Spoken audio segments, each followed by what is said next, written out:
Reasons why you might want to use polling, you can use them, as we said, with the breakout rooms as icebreakers, getting to know you, getting interaction started for the day.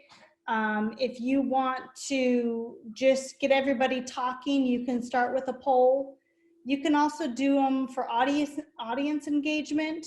If you just want to get people engaged with what you're talking about, you can launch a poll. If you want feedback on something, maybe you want to know if you should cover a chapter again, or you want to know what they need help with, you can do feedback or gauging opinions. You might use a poll for. You can also use them for knowledge check or assessments.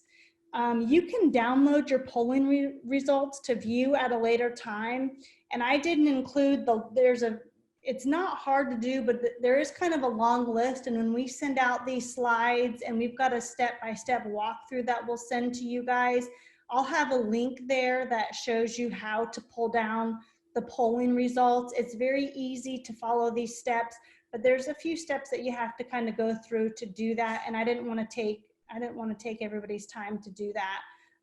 But you can definitely pull down the results.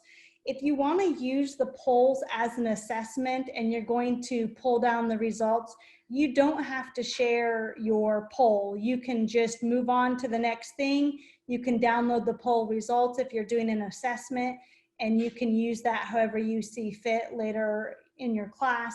But you don't have to share your poll at all if you're using it for an assessment or knowledge check.